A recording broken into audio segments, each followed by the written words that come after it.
আসসালামু আলাইকুম। কেমন আছেন আপনারা সবাই? আশা করি সবাই ভালো আছেন। আজকে আপনাদের সামনে ইংলিশ গ্রামার নিয়ে কিছু আলোচনা করব। দেখি আজকে কি আলোচনা করা যায়।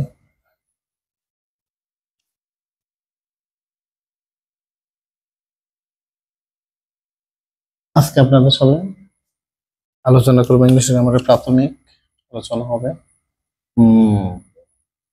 ভয়েস এর প্রাথমিক আলোচনা করব ইনশাআল্লাহ। ভয়েস ভয়েস মানে কি? ভয়েস মানে হলো বাচ্চা। ভয়েস জেনারেলি কত প্রকার? দুই প্রকার। কি কি? নম্বরে অ্যাক্টিভ ভয়েস, দুই নম্বরে passive voice. Passive voice. Active voice মানে কি? অ্যাক্টিভ সক্রিয় যেটা বলে কি বলা যায়? অ্যাক্টিভ ভয়েস মানে করতে পারছ, আর প্যাসিভ কর্মবাচ্য, যেটা সরাসরি কাজ করে, অ্যাক্টিভ সক্রিয় ভূমিকা পালন করে বাক্যের মধ্যে, সাবজেক্ট নিজেই কাজ করে, সেটাই মূলত অ্যাক্টিভ ভয়েস। আর প্যাসিভ ভয়েস হলো কর্মবাচ্য, যে অলস টাইপের আর কি প্যাসিভ ভয়েসটা, যে সাবজেক্টের কর্তার ঘাড়ে গিয়ে কাজটা বসে চাপিয়ে পড়ে আর কি, তখন সে আসলে এটাকে বলে তখন প্যাসিভ ভয়েস। অ্যাক্টিভ সক্রিয় ভূমিকা পালন করে, তো কর্তৃত্ব করে কাজটা করে, এই জন্য সেটা হলো অ্যাক্টিভ ভয়েস। আর প্যাসিভ বলে তার উপর যে কাজ চেপে বসে তার ঘাড়ে, এই জন্য এটা মূলত প্যাসিভ ভয়েস। আচ্ছা, ভয়েসের ক্ষেত্রে একটা জিনিস আপনাকে বোঝাই, দেখেন অন্যভাবে আমি ভয়েসটা পড়ে যাতে করে আপনাদের মনে থাকে, গ্রামার রুলস এত এত রুলস না দিয়ে শর্টকাটে বোঝাই, যাতে করে সহজে আপনার প্রশ্নটা আনসার করতে পারেন। অ্যাক্টিভ, আর এখানে লিখলাম প্যাসিভ। মনে রাখার জন্য বলছি, মনে রাখার জন্য অনেক কিছুই বলবো, মনে রাখার চেষ্টা করবেন, তাহলে ইনশাল্লাহ ভবিষ্যতে সহজে দেখিয়ে পারবেন। আচ্ছা, অ্যাক্টিভ আর হলো প্যাসিভ। আচ্ছা দেখুন তো, অ্যাক্টিভ 1 2 3 4 5 6, ছয়টা কি আছে লেটার। প্যাসিভ 1 2 3 4 5 6 7, সাতটা লেটার। প্যাসিভ একটা লেটার কি বেশি না? এটা মনে রাখার জন্য বলছি। তার মানে মনে করবেন, অ্যাক্টিভ থেকে যখন আপনি প্যাসিভ করবেন, তখন কিছু না কিছু একটা বেশি হবে স্বাভাবিকভাবে। কি বেশি হবে এটা শুধু মনে রাখবেন, যে অ্যাক্টিভ থেকে প্যাসিভ বেশি হয়, আবার প্যাসিভ থেকে অ্যাক্টিভ করলে একটা কম হবে, এটাই স্বাভাবিক। এটা মনে রাখার জন্য শুধু বললাম। আচ্ছা দেখেন, এবার ভয়েসকে আমি আবার অনেক সময় ভয়েস তো বানান বানান ঠিক ঠিক আমি বলি ভূমিকম্প। ভূমিকম্প, ভূমিকম্প কেন বললাম অযথা ভয়েসকে? ভূমিকম্প বললাম এই কারণে, যখন পৃথিবীর মধ্যে ভূমিকম্প হয়, তখন কি হয়, নিচের সবকিছু স্বাভাবিক রীতিতে উপরে উঠে যায়, আর উপরে সবকিছু নিচে। তার মানে এখানে মনে রাখবেন যে সাবজেক্ট বিকামস অবজেক্ট, এবং অবজেক্ট বিকাম সাবজেক্ট। এটা মনে রাখবেন, সাবজেক্ট হয়ে যাবে অবজেক্ট, আর অবজেক্ট হয়ে যাবে সাবজেক্ট। সাধারণত, নট অল টাইম, জেনারেলি সাধারণত প্রথম সাবজেক্টকে অবজেক্ট করার পূর্বে বাই বসবে। কি বসবে? বাই, সাধারণত কিন্তু বাই। আর বিশেষ কারণে এখানে হতে পারে এট, হতে পারে ইন, হতে পারে টু, হতে পারে উইথ, হতে পারে এক্সেট্রা। এটা মনে রাখবেন, কিন্তু স্বাভাবিকভাবে কি হবে? বাই হবে। প্রথম সাবজেক্ট অবজেক্ট হওয়ার পূর্বে কি বসবে? ভাই আমি উদাহরণ দিচ্ছি, উদাহরণগুলো যদি পরে আপনি পারেন, তাহলে বিষয়টা আপনার কাছে অনেক সহজ মনে হবে। এত এত নোট না পড়ে, এত রুলস ইংরেজি কত পড়বেন, পড়ার তো শেষ নেই। এই জন্য সহজভাবে শেখার চেষ্টা করেন, তাহলে হবে ইনশাল্লাহ। আচ্ছা দেখেন, আমি এখানে লিখলাম, সহজ উদাহরণ দিয়ে শুরু করি, পরে শেষ করবো কঠিন দিয়ে ইনশাল্লাহ। এটা সারা জীবন ছোটবেলা থেকে সবাই পারে, বাচ্চারা পারে, আইট রাইস। এটা ব্যাখ্যায় আমি যাচ্ছি। সাবজেক্ট ভার্ব অবজেক্ট, অবজেক্ট কি? রাইস, আনেন এখানে রাইস। এটা কি টেন্স? এটা আসলে নিঃসন্দেহে কি প্রেজেন্ট টেন্স। মনে রাখবেন একটা কথা, স্বাভাবিকভাবে বলছি আমি আবারও, ভার্বের শেষে বাক্য চিনবো ভার্ব দিকা, মানুষ চিনবো আসলে বৈশিষ্ট্য ক্যারেক্টার দিকা। তো ভার্বের শেষে যদি এস বাই এস থাকে present tense, D by D থাকলে পাস্ট টেন্স, অথবা এস ইএস ডি ইডি না থাকলেও জেনারেলি এটা প্রেজেন্ট টেন্সই হয়। এখানে S by S D by D নাই, আর কিছু নেই, তো এটা প্রেজেন্ট টেন্স রাইস। আর আনকাউন্টেবল নাউনের ক্ষেত্রে ভার্ব হবে কি সিঙ্গুলার। রাইস চাল গোনা যায় না, আনকাউন্টেবল নাউন। অনেকে যদি আবার বলেন যে না রাইস তো চাউল গোনা যায়, গুনতে পারবেন। আপনাকে যদি আমি 100 মণ চাউল দেই, হয়তো বা আপনি সহ আপনার গোষ্ঠী যদি চেষ্টা করেন, হয়তো বা 100 মণ চাল গনে শেষ করতে পারবেন না। এইভাবে তো গণা আসলে গনে না কেউ, 1 কেজি চালও তো আপনি গুনতে পারবেন না। তাই এটাকে আসলে আনকাউন্টেবল নাউন হিসেবেই ধরা হয়। আর এটা আসলে মেজারমেন্ট দেয়া হয়, চাউল 1 কেজি 2 কেজি বলে না যে আমাকে খালি 2 হালি চাল দাও। এই জন্য মূলত এটা আনকাউন্টেবল নাউন হিসেবে ধরা হয়। আনকাউন্টেবল নাউন প্রেজেন্ট টেন্স হলে ইজ হবে, রাইস ইজ। একটা কথা এখানে আমি বলে দিই, মনে রাখবেন, নোট আকারে দিচ্ছি, গুরুত্বপূর্ণ মনে রাখবেন। পেসিভ, এভাবে আমি লিখবো, পেসিভ মানেই ভিত্তি, একদম মাথায় রাখবো। এমন কোনো পেসিভ না যেটা ভিত্তি নেই, পেসিভ মানে ভিত্তি। রাইস ইজ এটা ভিত্তি কি এটা। আয়ের অবজেক্ট কি বলেন তো? আয়ের অবজেক্ট হলো মি, আর পূর্বে কি by. Rice is eaten by me, এই তো সহজে হয়ে গেল। এটা অনেকে পারেন, সহজ। তারপরে পেসিভ মানে কি ভিত্তি। আবার একটা জিনিস ফলো করেন, আনকাউন্টেবল নাউন যেগুলো আছে এগুলোর ক্ষেত্রে সিঙ্গুলার ভার্ব, মানে আপনি সিঙ্গুলার আর প্লুরাল চিনবেন কিভাবে, এটার জন্য একটা দেখেন। আমি কেন রাখতে পারি, ধরুন আমি লিখলাম এখানে am is are was were do does have has. আসলে অনেকগুলো কথা আইসা পড়ে, তো এই জন্য মাথায় আসলে দিতে হয়। আপনি শুধু মনে রাখবেন, আর এই অযথা কথাগুলো বা ক্লাস ইয়াগুলো আপনি স্কিপ করে যাবেন, টেনে টেনে যাবেন, মেইন কথাগুলো মনে রাখবেন, তাহলে হবে। আচ্ছা, এটা থেকে আমি সিঙ্গুলার ভার্ব কিভাবে যাচ্ছি করবো, কি ভার্ব সিঙ্গুলার। সিঙ্গুলার একটা কথা মনে রাখবেন, এম, এই এম কে আই একেবারে আজীবন কন্টাক্ট করে কিনে নিছে, এম এর সাথে আয়ের সম্পর্ক, তো এটা বাদ। সিঙ্গুলার লিখতে আমি যখন ভার্বগুলো আলাদা করব, সিঙ্গুলার প্রথম অক্ষরটা এখানে কি লিখি, সিঙ্গুলার লিখতে কি হয় এস হয়, কারণ এইখানে যেগুলোর সাথে এস যুক্ত আছে এগুলো সবগুলো সিঙ্গুলার। যেমন দেখেন এখানে ইজ, হ্যাঁ আছে, এটা সিঙ্গুলার হয়। আর এর মধ্যে নয়, হ্যাঁ ওয়াজের মধ্যে আছে, এটা সিঙ্গুলার হয়। আচ্ছা, ওয়ারের মধ্যে নয়, ডু এর মধ্যে এটা সিঙ্গুলার হয়। সিঙ্গুলার ভার্ব এইভাবে চিনবেন আর কি, হ্যাভের মধ্যে নয়, আবার হ্যাজের মধ্যে, এটা হলো সিঙ্গুলার। তখন আপনার মনে থাকবে সিঙ্গুলার লিখতে প্রথম অক্ষর কি এস, তার মানে এস দ্বারা যে ভার্বগুলো আছে বিভার্বগুলা, বিভার্ব মূলত 8টা হয় এখানে। বিভার্বগুলোর মধ্যে আমি এখানে যা দিলাম এগুলো মূলত সিঙ্গুলার, আর বাকিগুলো কি প্লুরাল। রাইস আনকাউন্টেবল নাউন, তাই এখানে আমি দিই সিঙ্গুলার। ঠিক আছে, এই আর কি মুছে দিলাম। পেসিভে কি বললাম, একটা বেশি হবে। আমি যদি কি he has done the work, এটাকে যদি আমি বেশি করতে যাই, দেখেন আমি কিন্তু কোনো নোট নোটে এসে আবে যাবে দিচ্ছি না, একদম শর্টকাটে যাচ্ছি যাতে করে আপনার মাথায় থাকে। আবার ভূমিকম্প অনুসারে সাবজেক্ট অবজেক্ট হয়ে যাবে সাবজেক্ট দ্য ওয়ার্ক। আচ্ছা, পেসিভ মানে একটা বেশি হবে। এখানে মূল ভার্ব কি আছে, হ্যাজ, হ্যাজটা নিয়ে নিন, একটা বেশি। মনে রাখবেন যখন একটিভে হ্যাভ হ্যাজ অথবা হ্যাড থাকবে, তখন অতিরিক্ত তার সাথে বিন যোগ করতে হবে, বিন। হ্যাভ হ্যাজ থাকলে কি অতিরিক্ত দিবেন, বিন দিবেন, এটা মাথায় রাখবেন, অতিরিক্ত বেশি অংশটা। মানে ডান ডানে, এটা তো বি তে এমনি আছে। The work has been done by, here object কি him, তো হয়ে গেল।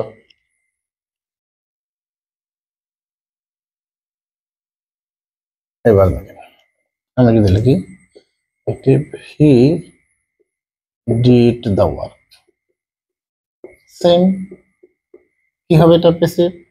the work সাবজেক্ট হিসেবে আনেন the work। আচ্ছা, this is past tense, so we can use কি প্রেজেন্ট টেন্স এমিজার, পাস্ট টেন্স কি was were। অ্যাক্টিভের অ্যাক্টিভ প্যাসিভের ক্ষেত্রে প্রেজেন্ট টেন্স হলে কি দেব আমরা এমিজার, পাস্ট টেন্স হলে was were। এটা past tense was, the work was, do did done, done, the work was done by here object। এই যে বলছিলাম একটা বেশি হবে, কি হয়েছে বেশি, এই যে একটা বেশি, প্যাসিভ থাকলে একটা ভার্ব বেশি হবে, হ্যাঁ এই যে একটা বেশি হয়েছে।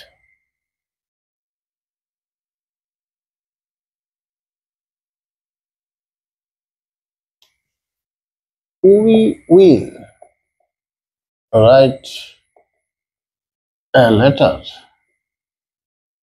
কি কাজ কি হবে দেখেন প্যাসিভ যখন করবেন অবজেক্ট কি a letter আর্টিকেল সহ অবজেক্ট হয় মনে রাখবেন a letter shall বা উইল কি এখন উইলের যুগ বেশি উইলটা বেশি ব্যবহৃত হয় a letter উইল ওই যে বি অতিরিক্ত একটা হবে প্যাসিভ এই be shall be will be থাকলে বি হয় shall will থাকলে বি হবে আর হ্যাভ হ্যাজার থাকলে কি হবে একটা বিন হবে কি বললাম আবার বলতেছি উইল অথবা shall যাই থাকুক এটার সাথে আপনার অতিরিক্ত অথবা ক্যানও থাকতে পারে অথবা মেও থাকতে পারে অথবা মাইটও থাকতে পারে মাইট shall will হ্যাঁ ক্যান কুড মে মাইট অথবা শুড উডও থাকতে পারে শুড উড ঠিক আছে হ্যাঁ এটার ক্ষেত্রে অতিরিক্ত কি দিবেন প্যাসিভ করার সময় অতিরিক্ত একটা বি দিবেন এটা মাথায় রাখবেন আর যখন থাকবে হ্যাভ হ্যাজ হ্যাড তখন অতিরিক্ত কি দিবেন ভিন দিবেন ভিন ঠিক আছে এই তো এখানে কি আছে a letter will be write wrote written a letter will be written by our object কি আছে তো হয়ে গেল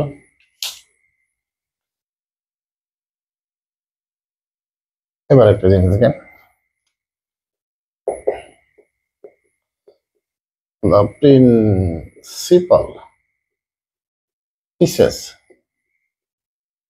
us English the principal teaches us English আচ্ছা এখানে একটা জিনিস ফলো করেন এখানে আস অবজেক্ট ইংলিশ অবজেক্ট জেনারেলি যদি দুইটা অবজেক্ট থাকে তো আমরা ব্যক্তিবাচকটাকে বেশি প্রাধান্য দেব কারণ এটা আসলে নর্মাল ইউজুয়াল ব্যক্তিবাচক তো তাই এটাকে প্রাধান্য বেশি দিতে হবে সকল ক্ষেত্রে আপনি ব্যক্তিকে প্রাধান্য দিবেন কোনো বস্তু তার ব্যক্তি থেকে আসলে দামি বা মূল্যবান বা সম্পদ হতে পারে না এটা মনে রাখার জন্য বললাম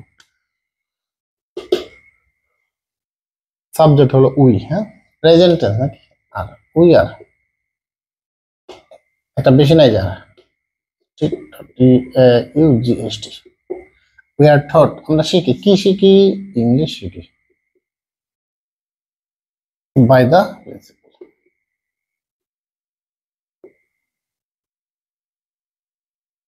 না অবজেক্ট কি সাবজেক্ট দুইটা তো ব্যক্তিবাচক নাম we are taught English by the principal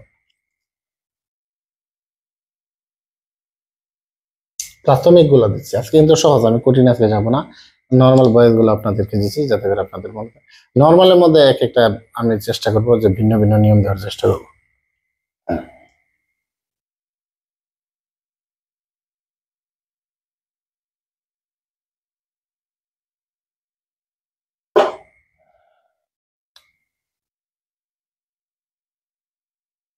কি বলছিলাম I can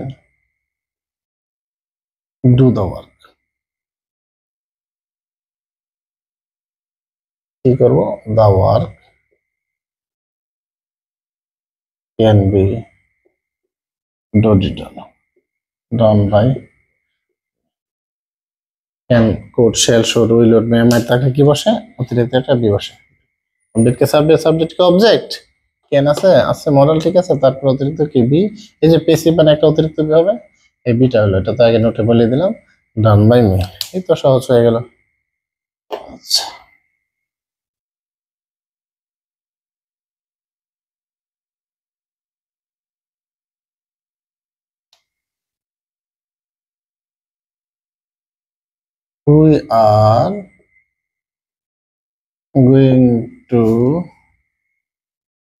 we are going to open a bank আমরা একটা ব্যাংকে হিসাব খুলতে যাচ্ছি কি হবে এটা প্যাসিভ a bank এখানে আর্গুমেন্ট আছে is going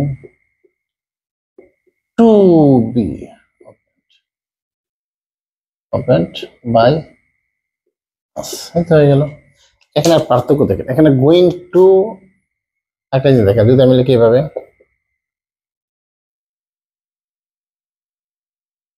he is making a noise he is making a noise আমরা যখন এটাকে পেসি করব he is making a noise আচ্ছা am noise ইজ আছে ইজ।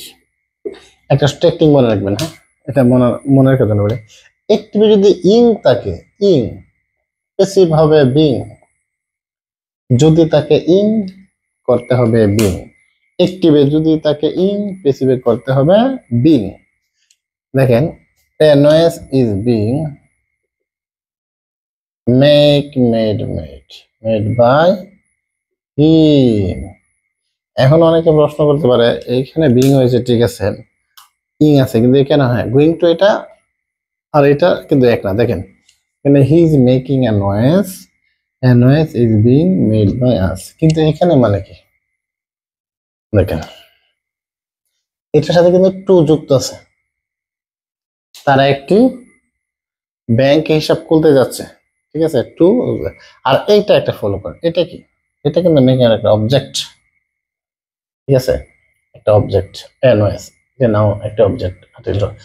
কিন্তু এখানে going to open A bank, এখানে জিনিস ফলো করেন, এটা হলো এখানে মূল ভার্ব, এটা কি মূল ভার্ব, এখানে মূল ভার্ব কিন্তু এটা না, এটা।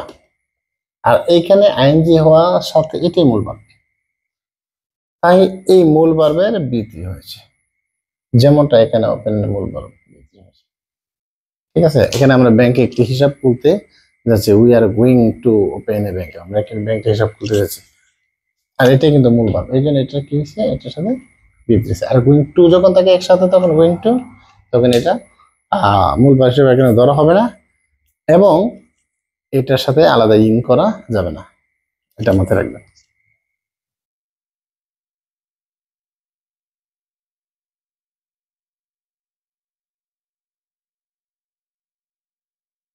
আচ্ছা, আরেকটা দেখেন, আমি যদি হি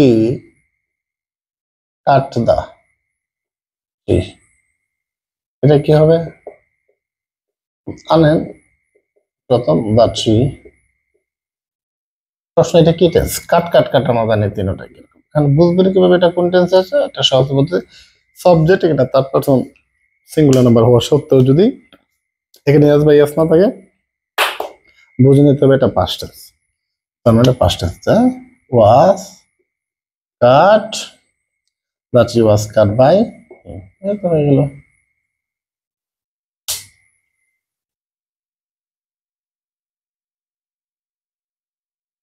নর্মাল ভয়েস গুলো আজকে দিচ্ছি আপনাদেরকে, যাতে করে সহজেই ইনশাআল্লাহ বুঝতে পারেন। আর কি লেখা যায়, আমি যদি লিখি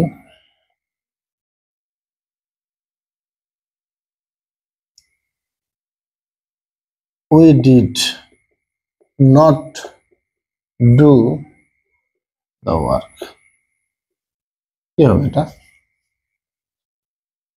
রিসিভ যখন করবো, the work was not done by us, এই তো হয়ে গেল। আচ্ছা, এরকম কিছু দিয়ে, হ্যাঁ কয়েকটা দিয়ে পরে আপনাকে বাকি সেন্টেন্সে 5 প্রকার সেন্টেন্স, মোটামুটি এর মধ্যে 4 প্রকার সেন্টেন্সের বয়স বেশিগুলো আর বেশি আসে, যেগুলো আছে আমি আস্তে আস্তে ধারাবাহিকভাবে দিব।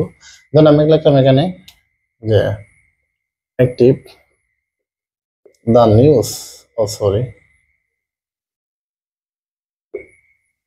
শকড হিম, মানে কি খবরটা তাকে কি মর্মাহত করলো, এটা পেসিভ কিভাবে করবো, হিমকে বানাবো he, past tense was, he was shocked,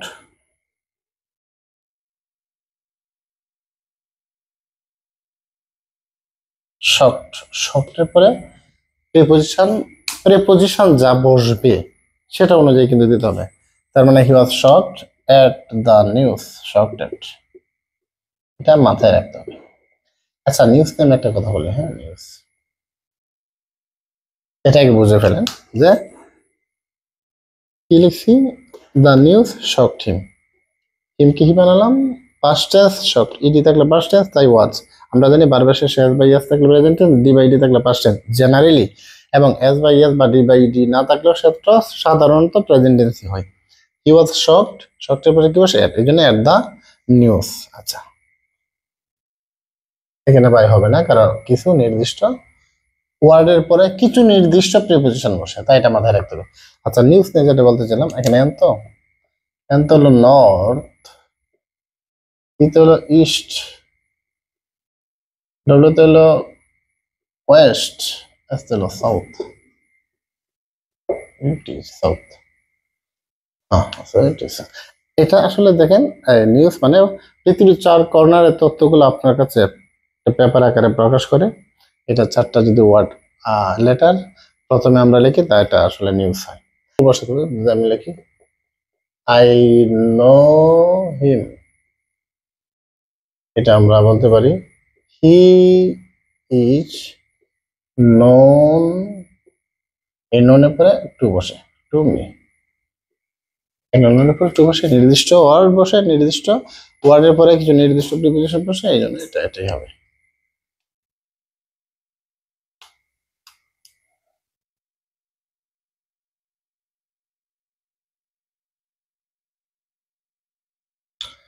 আচ্ছা, তাহলে আরো ব্যতিক্রম আছে ইনশাল্লাহ, পরে আরো দেবো, আস্তে আস্তে হবে। আজকে এই পর্যন্ত।